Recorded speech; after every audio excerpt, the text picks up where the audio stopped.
അതിശക്തമായ ഭരണവിരുദ്ധ വികാരമുണ്ടെങ്കിലും അടുത്ത തിരഞ്ഞെടുപ്പിലും LDF തന്നെ അധികാരത്തിൽ വരുമെന്ന് ബിഗ് ബോസ് മലയാളം സീസൺ 5 ജേതാവ് അഖിൽ മാരാർ കാര്യകാരണസഹിതം വ്യക്തമാക്കുന്നു. LDFന്റെ ചില കുതന്ത്രങ്ങളും അതിലുപരി കഴിവില്ലാത്ത പ്രതിപക്ഷവുമാണ് LDFന് തുടർഭരണം സമ്മാനിക്കുക എന്നും അഖിൽ മാരാർ പറഞ്ഞുവെക്കുന്നു.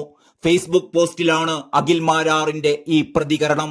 ആ പോസ്റ്റിന്റെ പൂർണ്ണരൂപം ഇതാ ഇങ്ങനെയാണ്: അടുത്ത നിയമസഭാ തിരഞ്ഞെടുപ്പിലും ഇടതുപക്ഷം തന്നെ ജയിക്കും. കാരണം അത്രയേറെ ചിന്താശേഷിയില്ലാത്ത ഒരു പ്രതിപക്ഷമാണ് നമുക്കുള്ളത്. എങ്ങനെയാണ് കമ്മ്യൂണിസ്റ്റ് പാർട്ടി വീണ്ടും അധികാരത്തിൽ എത്തുന്നതെന്ന് ഞാൻ പറയാം. നിലവിൽ വലിയ ഭരണവിരുദ്ധ വികാരമാണ് പിണറായി സർക്കാരിലുള്ളത്. ഏതാണ്ട് ഇതുപോലെയായിരുന്നു 2016 മുതൽ 2020 വരെയും. എന്നാൽ അതിനിടക്ക് കോവിഡ് വന്നു, സാഹചര്യങ്ങൾ മാറി, ജനം എല്ലാം മറന്നു, പിണറായി പുണ്യവാളനായി. 750 കോടി കയ്യിൽ കിട്ടിയിട്ടും നിരവധി ഓഫറുകൾ ഉണ്ടായിട്ടും നാളിതുവരെ വയനാട്ടിലെ ദുരന്ത ബാധിതർക്കു വേണ്ടി ഈ സർക്കാർ ഒന്നും ചെയ്തിട്ടില്ല. എന്തുകൊണ്ടാണ് ആ മനുഷ്യരെ ഇങ്ങനെ വലയ്ക്കുന്നത് എന്നോ? അവിടെയാണ് പാർട്ടിയുടെ ബുദ്ധി. ഈ വർഷം പകുതിക്ക് ശേഷം വയനാട്ടിൽ കാര്യങ്ങൾ ചെയ്തു തുടങ്ങും. 2026 മാർച്ച് മാസത്തോടെ കാര്യങ്ങളൊക്കെയും പൂർത്തിയാക്കും. അതോടെ പാവങ്ങളുടെ കണ്ണീരൊപ്പിയ പിണറായി മഹാനായി മാറും. ഏകദേശം ഈ വർഷം അവസാനത്തോടെ ദേശീയപാത വികസനം കേന്ദ്രം പൂർത്തിയാക്കും.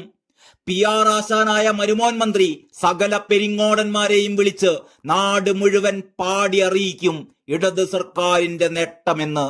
വയനാടിനു വേണ്ടി നല്ലത് ചെയ്ത സർക്കാരിനെ എതിർക്കാൻ കോൺഗ്രസിന് കഴിയുമോ? കഴിയില്ല.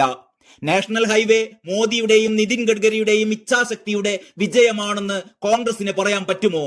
ഇല്ല, പറയാൻ പറ്റില്ല. പെൻഷൻ പ്രശ്നങ്ങളും പിണറായി പരിഹരിക്കും.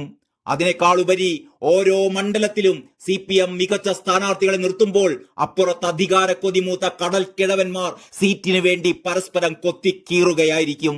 ജയിച്ചാൽ മുഖ്യമന്ത്രി ആവണമെന്ന് മനസ്സിൽ ആഗ്രഹമുള്ള ഓരോരുത്തരും പാർട്ടിയിലെ തന്റെ എതിരാളികളെ തോൽപ്പിക്കാൻ കൂടുതൽ ആഗ്രഹിക്കും.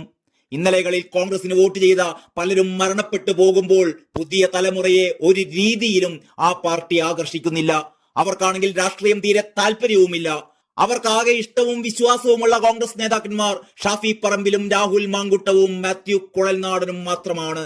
അവരൊഴിച്ചാരുമില്ല എന്ന അവസ്ഥയിലായിരിക്കുന്നു പ്രതിപക്ഷ നിര. അതിനേക്കാളുപരി ഇടതുപക്ഷത്തെ വീണ്ടും അധികാരത്തിലെത്തിച്ച് നശിപ്പിക്കാനും അധികാരത്തിൽ നിന്നും കോൺഗ്രസിനെ മാറ്റി നശിപ്പിക്കാനും ചാണക്യതന്ത്രങ്ങൾ BJPയും ഒരുക്കുന്നുണ്ട്. അതുകൊണ്ട് എത്രയും വേഗം പാർട്ടിയെ ചടുലമാക്കൂ എന്നൊരു ഉപദേശവും അഖിൽ മാരാർ കോൺഗ്രസുകാർക്ക് നൽകുന്നു. പഞ്ചായത്ത് തെരഞ്ഞെടുപ്പിൽ മത്സരിക്കേണ്ട സ്ഥാനാർത്ഥിയെ 6 മാസം മുമ്പെങ്കിലും തീരുമാനിക്കണം. അയാൾക്ക് എല്ലാ വാർഡിലെയും 100 വീടുകളിൽ നിന്ന് 150 രൂപ മാസം നൽകണം. 15,000 രൂപ മാസം ലഭിക്കുന്ന ഈ നിയുക്ത സ്ഥാനാർത്ഥി പൂർണ്ണ സമയം പാർട്ടിക്ക് വേണ്ടിയും അന്നാട്ടിലെ ജനങ്ങൾക്ക് വേണ്ടിയും പ്രവർത്തിക്കണം. പഞ്ചായത്തിലെ ക്രമക്കേടുകൾ കണ്ടെത്തി പൊതുമധ്യത്തിൽ എത്തിക്കണം. പാർട്ടി അത് ഏറ്റെടുക്കണം. വിശ്വാസമുള്ള ഒരുവൻ വിചാരിച്ചാൽ രാഷ്ട്രീയം നോക്കാതെ ജനം അവന്റെ കൂടെ നിൽക്കും. ഓരോ വാർഡും പിടിച്ചെടുത്താൽ പഞ്ചായത്ത്, അതിന് പിന്നാലെ നിയമസഭ പതിയെ കൂടെ വരും. നാളെ മുതൽ ഈ സർക്കാരിന്റെ ചെയ്തികളെ ചർച്ചയാക്കണം. വയനാട്ടിലെ ജനങ്ങൾക്ക് അർഹമായ നീതി എത്രയും പെട്ടെന്ന് നേടിക്കൊടുക്കണം.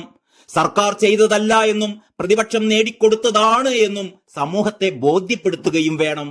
കേന്ദ്ര പദ്ധതികൾ അഭിമാനത്തോടെ പിണറായി വിജയന്റേതല്ല എന്ന് കോൺഗ്രസ് നേതാക്കൾക്ക് പറയാൻ കഴിയണം. ജയസാധ്യത മാത്രമായിരിക്കണം സ്ഥാനാർത്ഥി നിർണയത്തിന്റെ അടിസ്ഥാനം. സ്വീകരിക്കാം, തള്ളിക്കളയാം.